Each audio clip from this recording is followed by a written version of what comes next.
Fletch, what was the difference between the first half and the second half? Say it again. What was the difference between the first half and the second half?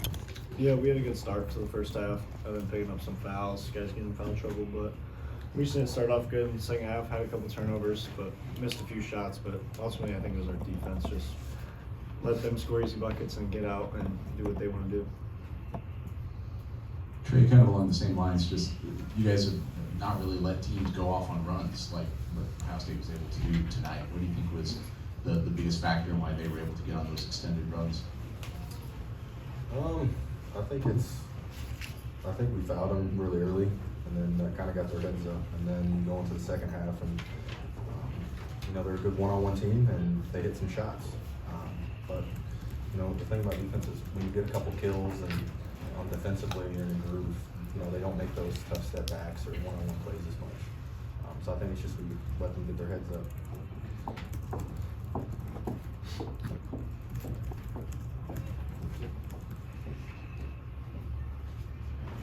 You guys saw a lot of Bruce Norton in last year's matchup. What do you guys see from him tonight? Anything new? Anything outside of the game plan? Pretty good player. He gets to his spots, and their record doesn't mean much because they're a good team. They got a lot of talent. So if he's head of their program, they're going to win quite a few games. Adam Jewell.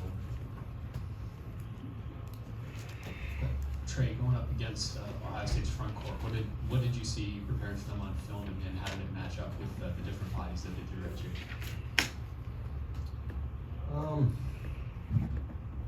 We just knew they were, you got Oregon, obviously the big guy. They were going to be in deeper drop. We knew these guys were going to be flat edging on, or, a little bit up on their ball screen defense. Small things, and then whenever obviously there was a smaller guy on me, they tried posting me up. So it's really just reading whoever's on me and playing through there. Gicarri, they were 8 of 12 from 3 in the second half. Just what were you seeing out there as why they kept getting open that way, and where the breakouts were? I feel like it was just us staying square to the ball. They ran a couple ghost screens, and we turned our hips and gave them an angle for them to get downhill and for them to have opportunities to play make and for us to help down and they hit them in the corners. So yeah, we was just breaking down too easily on defense, and that allowed them to get out to the basket and get kick-out threes. And then they made a couple of tough threes at the end. So Trey, you guys played a lot of games here in a short period of time. Obviously had the trip out west. You had your legs in the second half. Obviously it's really tiring when you go out west, and there's so many things as far as getting back on different time zones and going to sleep early. But we try to do a really good job of recovering. That's one of those things we can't control. You got to show up every day and practice hard and prepare for each game. So. Fletch, did you guys know the score after the Mobley 3 or the 2-pointer that was kind of called a 3, and then just kind of that crazy possessions toward the end there where you guys get a couple turnovers? Just what happened defensively?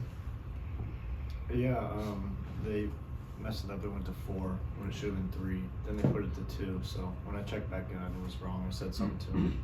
They told us to pass the ball in, but obviously you can't pass it in when the score is wrong. So it was just a little mistake. Fletcher, I know you guys didn't shoot well from beyond the arc out in the Pacific Northwest. It seemed like that kind of carried over. Does that have to be a weapon for you guys to win games like this? I mean, you can't go through a game in the Big Ten and rely on 3 made 3-pointers, I don't think. Yeah, definitely. We'd like to see a higher volume, a couple more makes, but ultimately it was our defense that started that second half. It just wasn't up to par, and it's not what we need. So yeah, you can make 3 threes, but we should have won that game. It had nothing to do with how many threes we made. Fletch, it seems like a game ago, but the minutes that CJ gave you with Braden picking up 2 early fouls to kind of help build that lead in the first half, how valuable were those minutes for him in that situation without Braden on the floor? Yeah, CJ and Gicarri, they both just stepped up. They've been huge right when they got here in the summer. He knew they'd be able to play and help us win. And when you see a guy that's so valuable to us like Braden get 2 fouls quickly, it's obviously something you're gonna have to adjust to. But they both did a good job of doing their job and taking care of the ball and getting guys shots to push that lead. Trey, you guys created a lot of chaos again on defense.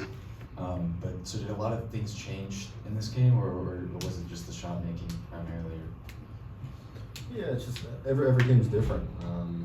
They had a lot more, you know, one-on-one players that were gonna go and try to make plays. I mean, it's, you know, obviously we got to do better defensively, but they also had, you know, a lot of tough shots. So, you know, hats off to them for making those. Gicarri, just what was the vibe at halftime? I would assume it would be pretty positive. Just you guys were up 16 before they hit that late shot, and Braden only played 10 minutes in the first half. Just kind of what was the energy going into halftime coming out? Yeah, we were very positive at halftime and we made the lead, but we also tried to tell ourselves, you know, it's back to 0-0. We gotta do better starting off second halves. Yeah, you can't play the score. You gotta, you know, keep playing hard no matter what the score is. That's what I'm saying. Gicarri, I think one thing this team did last year, and I know you weren't here with this team, was when these losses happened, they were rare, but they took it in stride and bounced back. Could you kind of read the locker room afterwards that this is a pretty resilient group, that these things happen and, you know, this one's over and done with now? Yeah, that's exactly what Fletch said after the game. You know, we lost, but you know, you can't hang your head. You gotta move on to the next day. You know, get back started in the next game, scout, and just be ready, be prepared next time. Ryan, do you want to? Yeah.